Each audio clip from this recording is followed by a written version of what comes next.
Greetings, YouTubians, and welcome back to Wayne's Sharp World, where today I don't have a full review for you guys, but what I do have is an overview of the newest version of the Monterey Bay Knives Old Guard. Now, the reason I'm not doing a full review on this is because I've already given a full review sometime last year. I'm going to link that review in the description of this video if you guys check that out. The only real significant difference between that and this one is the handle material, which we will definitely highlight and talk about here in just a bit. But before I do all that, I'm going to go over some really quick specs, do some size comparisons, and then give you guys kind of my extended thoughts on this knife. We have an overall length of 8 inches with a blade length coming in at 3.5 inches, blade thickness of 0.135 inches, with blade material being M390, a very nice satin finish, and a handle length coming in at 4.5 inches.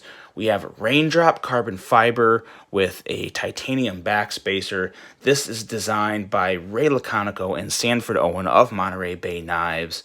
A weight of 3.8 ounces, and this is where the action gets a little different. This is slightly different than other knives that are on washers. This has bronze and Teflon washers. I'll explain a little more of that here as we get into the knife, and a price of $215, which I will say is not that bad at all when you take into consideration the quality of the materials.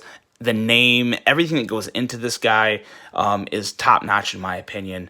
Now, let's do some size comparisons here with this absolutely beautifully designed knife. We have the Benchmade 940, which I think is a very good size comparison, a little smaller. And then we also have the Spyderco PM2. So as you can see, of course it was going to be smaller than the PM2. Everything is when you put that handle into it. But kind of right in between the two, a little bigger than the 940, smaller than the PM2. Pretty good comparison right there.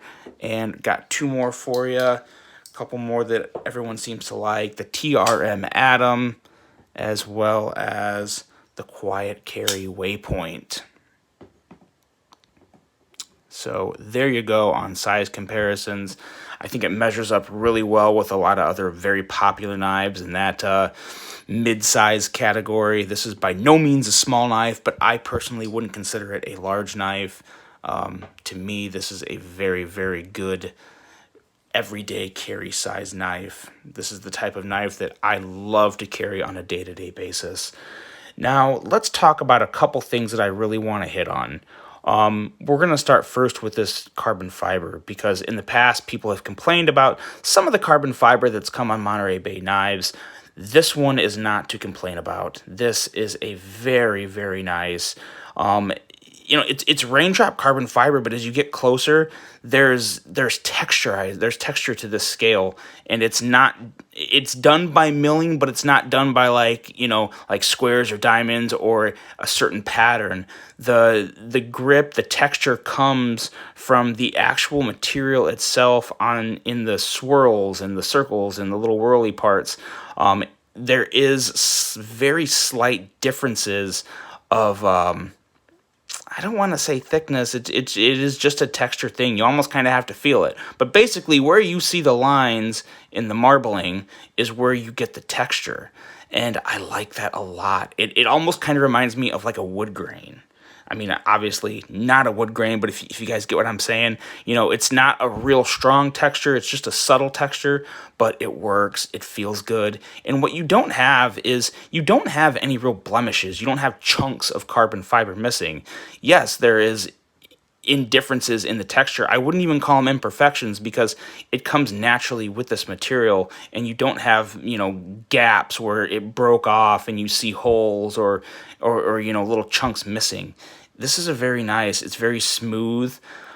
I wouldn't say velvety, but it just has it has the texture to where when you're actually using this thing during the day, you're going to get just enough grip out of this side of the scale to really help you, get a good full purchase on this knife. And man, these ergos are so darn good. They really are.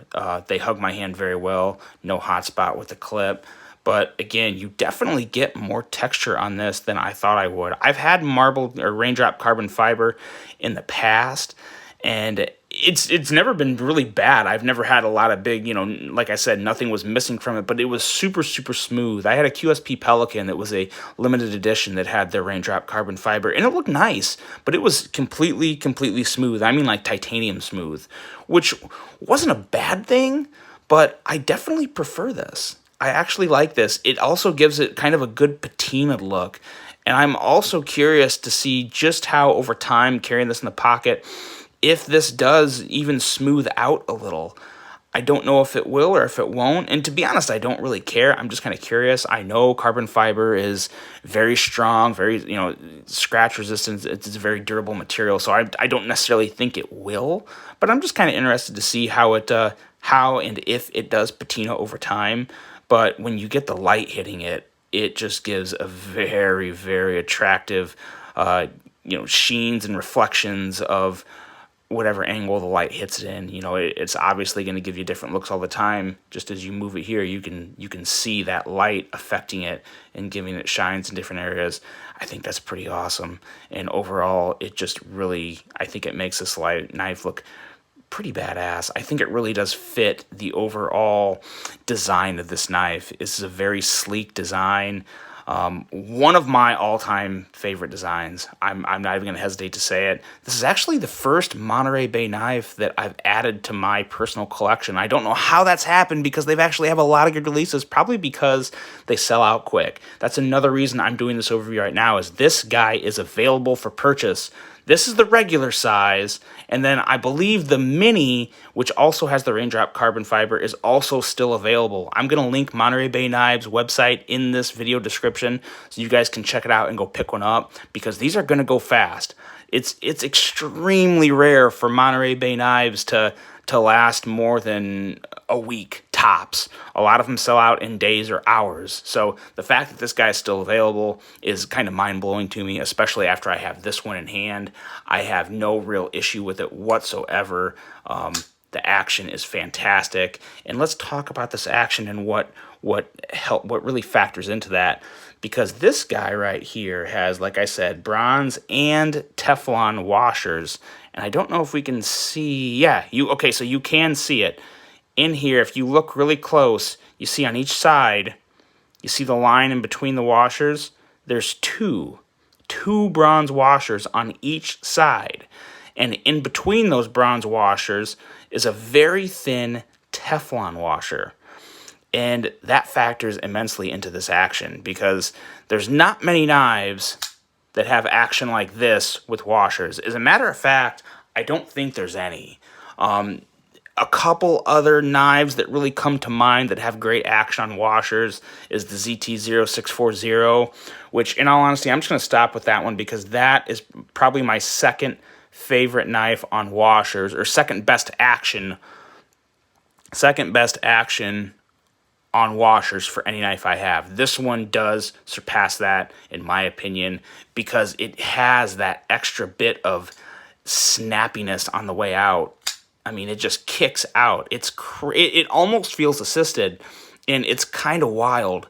And I have to think that the system they have in place with these washers is factoring into that a lot. As you can see, also I love where they put the blade marking. That's pretty awesome. Very different. You can see it at the top. That's pretty cool. But yeah, you can definitely see it really good here. That little line in between those two washers, that is obviously separating the two washers, showing that there's two in there. And that little piece of nylon that you can really barely see. I don't think I can. Yeah, you just can't see that. It's just a white Teflon washer, very thin, and it's in between those two, and it helps get rid of some of the friction between those two washers, or, just metal on metal. To have that little plastic in there makes such a big difference. The action on this guy is fantastic. In all honesty, there's really nothing I would change about this knife. In my first review that I have, like I said, linked in this video, I gave this knife pretty rave reviews, and I still stand by everything I say about it. It really is amazing, in my opinion. It is one of my all-time favorites. If there's one thing that maybe I don't love, is that this blade can kind of be a fingerprint magnet, but at the same time, that's That's why you have these things right here. And it's a knife, guys. You should be using it. So you're going to put a few marks on the blade. Really no issue there. And the satin finish on this, I think, really does stand out well and just makes this knife look like a true, I would consider this knife could be a gentleman's carry as far as I'm concerned. It's a little on the big side, but it's extremely slick. I don't think it's very intimidating. It's just a very, very clean, well-designed knife with very elegant lines. So to me, it's a gentleman's carry. Say what you want. The raindrop carbon fiber also really helps get it there. But that's that, guys. That's just kind of another little overview of this guy. Get it while you can, because it's not going to be around for long. And it's worth picking up. It's absolutely worth picking up. I don't plan on letting this guy go anytime soon. So no one ask. It's not for sale. Sorry. But you can get your own at MontereyBayKnives.com. Linked in the video. Let me know what you guys think about this version. What do you prefer? Do you prefer the raindrop carbon fiber? Or do you prefer the micarta? Or there was a titanium version of the mini, which I believe may be coming down the road for the regular size. I don't know that for a fact, but I heard some rumblings. Either way, I'm happy with this one. I may be having to pick up a mini at some point because it took me way too long to decide on this regular size and the mini. Let me know what you guys think. I hope you enjoyed this one. Later today, I'm going to be doing the drawing for the Real Steel Luna and upload that later in the day. Stay tuned for that. I hope you guys have a great Friday, a great weekend, and until the next one, I'm out.